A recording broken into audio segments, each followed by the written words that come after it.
Hey guys, how y'all doing? I'm here to give you guys a recap on a new episode of Mobile Suit Gundam Iron Blood Orphans, or you can call it Kido Senshi Gundam Teketsu no Orphans, Teketsu, whatever you want, whatever it is. This episode, the final episode, and my final impressions on it, not too bad, pretty cool. So if anything else, let's go. Okay, at the beginning of the episode, we have to it that our buddies Mikazuki Orga managed to survive, Mikazuki interfered with Iron and ends up fighting him. As for Magilius, he ends up fighting Galio and reveals to Galio that he is Magilius. And Galio, after hearing what Magilius says, saying that Galahorn is so corrupted and evil right now, it needs to be reformed and so forth. In a certain way, how Magilius says it, to Galio. But apparently, after what McGillis says he had other plans or something, it's something that Galio cannot accept. So he ends up fighting his old friend. But in the end, after much of a battle what's been going on between Mikazuki and Ain, Mikazuki did not have much of a chance against Ain at all, apparently, because Ain ends up becoming this new Alasha, Viasha, whatever the freaking heck you call it, in order to fight, So I'm thinking in my mind, dude, Iron is like a monster after you've seen him in this episode. He just thinks about revenge, yada yada yada, but I'm just thinking in my mind, yo, you gotta stop right now, dude. But Mikazuki did not really care right now, And as for the fight between the mobile suits, we have to it that, of course, Magilius won, apparently, after, provoking his friend and pushing him to his own limits, etc. And we have to it that our buddies, Mikazuki and Ain are fighting them. As for Makanai, he ends up finally reaching his location, and Matt ends up finally reaching his location. And after that, after going to that certain location here and there, we have to it that the meeting starts, and we have Kudelia making a speech, And as for Orga himself, he ends up going to Mikazuki as he can't leave him alone out there. Mikazuki finally understands the Alasha system, and he ends up pushing himself, But at the same time, one of his eyes turned bloody red, and he's bleeding out very badly, and he actually goes equal to equal with Ain. But eventually, we have to it that Mikazuki managed to cut off one of Ain's mobile suit arms off after Orga yells at him, "What the hell are you doing?" And therefore, Mikazuki wakes up, cuts Ain's arms. Cuts one of Ain's mobile suit arms off, and then managed to cut off the other, and Ain calls him a monster, and Mikazuki says, "Look who's talking." And I'm thinking in my mind, oh, you just got shut down right there, mother... And after all that's been going on, Mikazuki delivers the killing blow to Ain, and that's about it. Of course, Magilius deals the killing blow to his friend Galio first before Mikazuki, but yada yada yada, doesn't matter now. And Makanai is back to being elected, and as for the others, it seems to be okay. As for Turbine's wives, apparently, they managed to survive. So I'm thinking in my mind, what the hell? I thought they supposed to be dead. Even I thought they were dead. What the Seriously, Gundam, stop freaking trolling me and so forth, okay? Because there are times where, doesn't matter now. They're alive, especially that other guy, which I forgot his name, which I didn't pay attention to. But after what's been going on, Turbine reunites with his little wives, apparently. And as for Orga, he ends up talking to Turbine, and Turbine reminds him that becoming a leader and do what you gotta do is something that they died for your place right now, in your beliefs, your ideologies.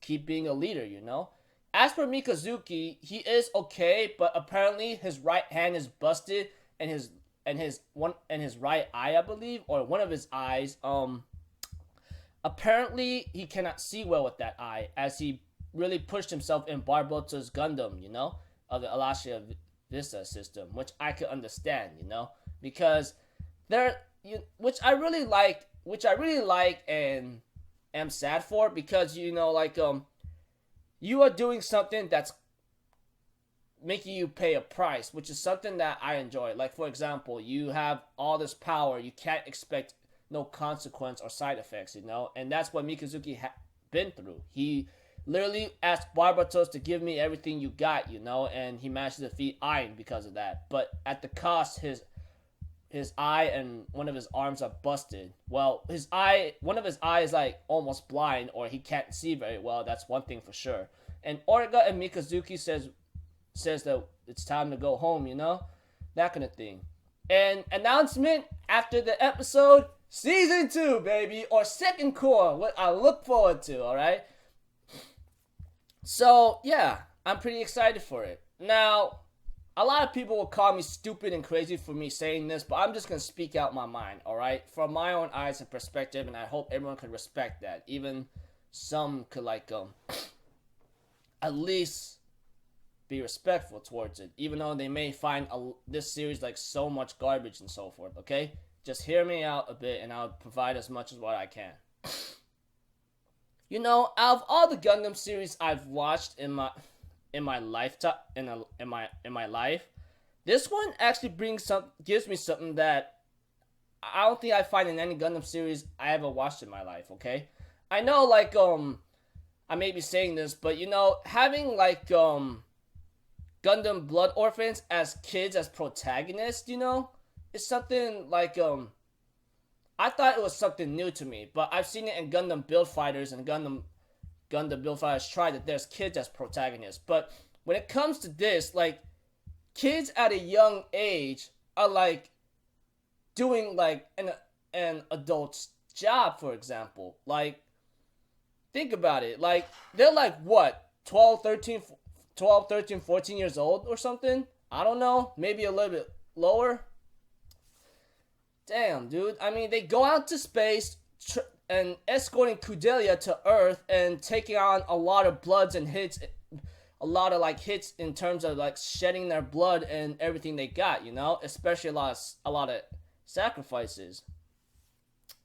That's what I seen in this episode. I mean, think about it. Go from the beginning to the end, or if you even remember or skimmed through or watched it, it's like those moments, these kids are not to be undermined or underestimated, because they got something that you may be surprised about. I mean, one thing for sure is that this series gives me the reminder, once again, that Gundam has no problem killing off characters that you grew and loved and you're connected with. No problem. They have no problem doing that and freaking stab you in the heart or something with needles. Another thing too is that you shouldn't be undermining your opponent despite their appearance or what they look like. That's what Turbine did, and that's what another group did, and look where they got themselves into. One of them, or some of them, died, and the other one had to surrender and talk negotiations. But as for this final episode, I forgot to mention, McGillius himself tells his father it's time for you to go, you know? And he'll, like, succeed where he failed, or he will succeed where one... Besides all that, sorry for being disorganized, Gundam Blood Orphans was pretty fun for me, you know? I mean, these kids doing an adult's job, especially at a certain age, you know? It's pretty surprising. I mean, like, out of all the Gundam series I watched or something, seeing a group of kids, you know, going out into space, putting their life on the line, trying to make their lives better on Mars. Damn, dude. That's saying something in a certain way. Still love the series, you know. Say what you want about it, even though, like, I will agree with what you say and so forth about certain characters, especially how the plot line went and yada yada yada. But I still had my enjoyment towards the end. To all you Gundam fans and so forth, I hope you had fun as much as I did. I know I did. Now, what's my score for this one? Well, I guess maybe an 8 out of 10, you know? Just thought hard about it. Well, I didn't think much about it, but seeing how, like, events transpired and seeing how certain characters developed, well, not much developed, and some of them died, apparently. Yada, yada, yada. I think it earned an 8 out of 10 for me, you know? Still had fun, and seeing kids doing an adult's job, putting their life on the line, shedding blood, and Orga being some kind of leader after making that freaking crazy speech, etc., was pretty intense, you know? And they're all back to brats again. Possibly. I don't know. We'll have to find out second season. So until then, I hope you guys had fun. I'll see you guys in my next recap or so. I'm Alpha Zero. Have a good day, and I'll see you guys next time. Peace out. Bye-bye.